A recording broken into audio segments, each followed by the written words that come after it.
मोदी सरकार, BJP, BJP, BJP, BJP, Modi सरकार, BJP. जय महाराज। नमस्कार, मैं दीपाली मिश्रा। आप देख रहे हैं सिटी न्यूज मुंबई। जहां नोटबंदी से सारा देश परेशान है, वहां घरेलू महिलाएं कुछ ज्यादा ही परेशान है। और इसी का कुछ नमूना हमें आज नौगर भाईंदर में रोड पर उतरकर उन्होंने प्रदर्शन किया। थालियां और बेलन बीच मर्लिन डीसा हैं, जो कि कांग्रेस का नेतृत्व भी करती हैं, लेकिन वो खुद एक स्कूल में प्रिंसिपल हैं। तो उनसे जानना चाहूंगी कि जिनके 2 या 3 बच्चे हैं और जिनको फीस भरने में खासी तकलीफ आ रही है नोटबंदी से। नोटबंदी के वजह से जो माहौल हुआ है, इसमें पालकों की बहुत परेशानी हुई है। यहाँ पे स्कूल के बच्चे जो फीस भरना चाहिए, उनको अभी एग्जाम्स आ रही है। 10th स्टैंडर्ड के प्रीलिम्स आ रही है, 12th स्टैंडर्ड के प्रीलिम्स आ रही है, यूनिवर्सिटी के एग्जाम्स आ रहे हैं, लेकिन बच्चे फीस नहीं भर पा रहे हैं। और madam there is problem, madam there is problem. कितने लोगों को प्रॉब्लम? फिर मतलब टीचर्स का सैलरी देना होता है। अगर इनकम नहीं आएगा तो हम लोग स्टाफ को सैलरी कैसे देंगे? बहुत बड़ी प्रॉब्लम खड़ी हुई है। ये कोई नहीं समझता है। जो मोदी जी ने किया है, ये वो ही जानते हैं किसके लिए किया है। और आई थिंक अभी तो पूरी छोटा सा पेंटिंग का काम मैंने बहुत पहले स्टार्ट किया था, दिवाली के पहले। वेकेशन है इसलिए, तो वहाँ के कारीगरों को भरने के लिए मेरे पास पैसे नहीं है। जो 800 रुपया पर डे ले रहा है, 4-5 लोग आ रहे हैं, तो डेली 4,500 देने का, सामान लेके आने का, इतना हमको तकलीफ हो रही है। तो हम समझ सकते हैं गरीबों की क्या हालत हो रही है।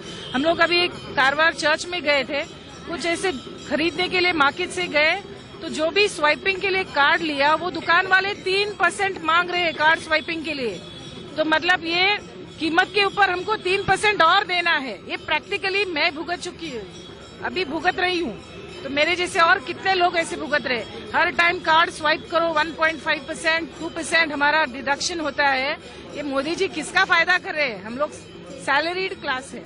करा के कैशलेस इंडिया की तरफ इंडिया को भेजा जा रहा है, उसके ऊपर आप क्या कहेंगे? कैशलेस इंडिया होना चाहिए? कैशलेस इंडिया एक बहुत अच्छा सपना है जो हमारे लोगों को दिखाया जा रहा है। पर मेरा सवाल ये है कि आज देश की जो कंडीशन है, क्या वो कैशलेस इकोनॉमी पे जाने के लिए तैयार है? क्या हम डिजिटल इंडिया बनने के लिए तैयार हैं? आप जानते हैं कि आज भी हमारे कंट्री में ऐसे इतने सारे इलाके हैं जहाँ पे बिजली नहीं है, जहाँ पे बेसिक लोगों को इस्तेमाल करने के लिए उनके फंडामेंटल राइट्स नहीं है। उनके लिए रोटी, कपड़ा और मकान जो एक इंसान का हक होता है, उसमें से आज लाखों लोगों के पास अपने मकान नहीं है। लाखों लोगों के पास मकान की तो क्या बात करें, टॉयलेट्स नहीं है। लाखों लोगों के गांव में बिजली नहीं है। तो आज इस देश की कंडीशन ऐसी है।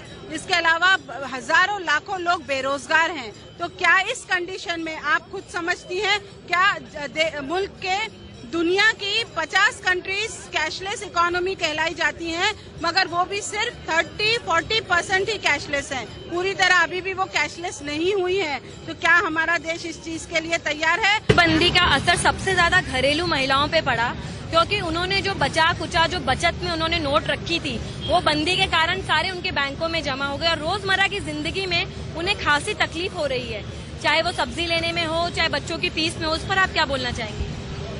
नोटबंदी होने के बाद मेरे घर में भी बहुत सारा प्रॉब्लम हुआ। मैं अपने से ही पहले बात करूंगी।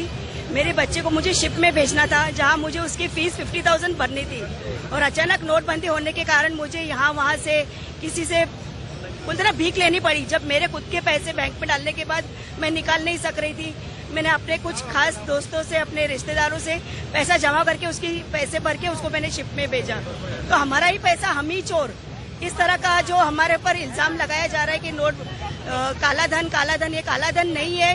ये हमारे जमा किए हुए पैसे थे हमारे बच्चों के लिए, बेटी के फीस भरने के लिए। लेकिन मुझे तो बहुत तकलीफ हुई, और मेरे साथ मेरी महिलाएं जो हमारे ऑफिस में आती है, उनको भी सब्जी लेने के लिए 100 रुपया 50 रुपए के लिए बोलते ना हाथ फैला के भीख मांगना पड़ा। तो ऐसी सरकार के तो हमें निषेध ही करना चाहिए। और सब लोगों से यही निवेदन है, सबको यही निवेदन है कि ऐसी सरकार को चप्पलों से मारना चाहिए रास्ते में उतर के। आज 60वां दिन है, फिर भी लोग तरस रहे हैं पैसों के लिए। इस पर क्या आपत्ति है? बहुत बेहतर हालत हो गई है। देखो, मैं मेरा खुद का अनुभव बोल रही हूँ। 8 तारीख को मैं केरल गई थी, तो 500 का 1000 का ही नोट लेके गई। वहाँ रूम में जाके जब भी मैंने टीवी चालू किया तो डायरेक्ट 500 का 1000 का नोट बंदी है।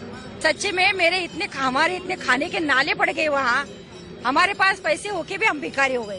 इंडस्ट्रीज के लोगों का, एक तो इंडस्ट्रीज में जो वर्कर काम करते हैं उनकी सैलरीज की बहुत प्रॉब्लम आई है, जिसकी वजह से लोगों ने वर्करों को निकाल दिया। लाखों लोग बेघर नौकरी वाले हो गए, जो अपने शहर की तरफ चले जा रहे हैं। और फॉरेन डायरेक्ट इन्वेस्टमेंट है, वो 100% आप उसको पास कर रहे हो, तो इंडस्ट्रीज से इससे बहुत बड़ा इफेक्ट आएगा। वो इसके लिए आएगा कि छोटी छोटी इंडस्ट्री सब खत्म हो जाएगी, और जो बड़ी इंडस्ट्रीज है, हिंदुस्तान में ब्लैक मनी किसके पास थी? हमारी माँ बहनें, जो जिनके पास लाख 2 लाख 5 लाख जो इकट्ठा करके बचा के अपने परिवार से अपने बच्चों को काम के लिए रखा था, उनके पास ब्लैक मनी थी। कौन सी ब्लैक मनी बाहर आई?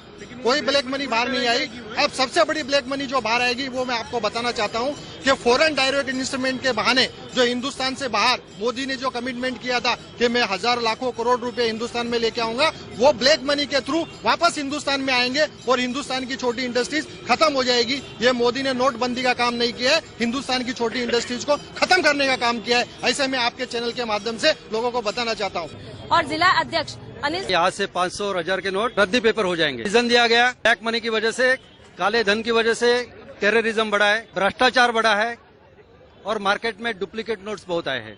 राहुल जी ने तभी भी बोला था कि ये जो निर्णय लिया मोदी जी ने, हम उनके साथ है, चलो भ्रष्टाचार कम करेंगे। निर्णय डिक्लेयर करने के बाद आज तक 65 नोटिफिकेशन आरबीआई के आए, अलग अलग निर्णय चेंजेस होता है। 50 दिन के बाद जब उन्होंने बोला ये भ्रष्टाचार और नोटाबंदी की वजह से भ्रष्टाचार टेररिज्म कम हो गया, ऐसा कुछ भाषण में बोला नहीं। बोला हम कैशलेस इकोनॉमी की तरफ जा रहे हैं, क्योंकि देश की पूरी जनता को गुमराह किया। 140 लोगों की मौत हो गई देश में अपने पैसे निकालने के लिए। लोगों ने घर पे, जो महिलाओं ने स्पेशल बचत करके जो पैसे जमा करके रखे थे अपने घर में, वो पैसे जाके बैंक में डाल दिए। लोगों ने पैसा निकालने के लिए, बैंक वाले बोलते 2000 रुपए आपको मिल सकता है।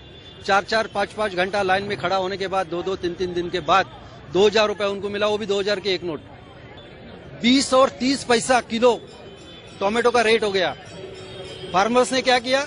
वो टोमेटो खेतों में उसको गाड़ दिया, रोड पे फेंक दिया। फार्मर वहां पे मर गया, इधर लोग मर गए इस नोटाबंदी की वजह से।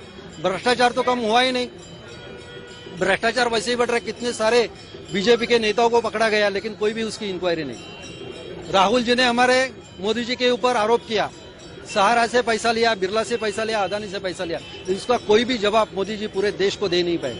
ये नोटाबंदी का स्पष्टीकरण, जिसकी वजह से कितना पैसा जमा हो गया बैंक में, उसकी भी फिगर मोदी जी अभी भी नहीं दे पा रहे। इसका रीजन क्या था? किसने डिसीजन लिया? धीरे धीरे सब बातें सामने आ रही है। रिजर्व बैंक के 7 जन उसमें प्रेजेंट थे और ये निर्णय पूरा ले लिया। गवर्नर को मालूम नहीं, फाइनेंस मिनिस्टर को मालूम नहीं। ये पूरे देश को, एक पूरे फाइनेंस अराजकता जिसको बोलते हैं पूरे देश में, आज वो माहौल है। लोग बहुत परेशान हैं। कितनी सारे इंडस्ट्री, कॉटन इंडस्ट्री होने दो, डायमंड इंडस्ट्री होने दो, कॉटेज इंडस्ट्री होने दो, आज जो रेगुलर लेबर है उनके पास काम नहीं है। कितने जन गांव में गए हैं क्योंकि यहाँ पे काम नहीं है। आपने देखा कि आज 60वें दिन नोटबंदी के बाद भी लोगों में जन आक्रोश बहुत है। घरेलू महिलाओं को थाली और बेलन लेके रोड पर मोर्चा करने निकलना पड़ा। मैं दीपाली मिश्रा, कैमरामैन आरिफ डीसी के साथ, सिटी न्यूज, मुंबई।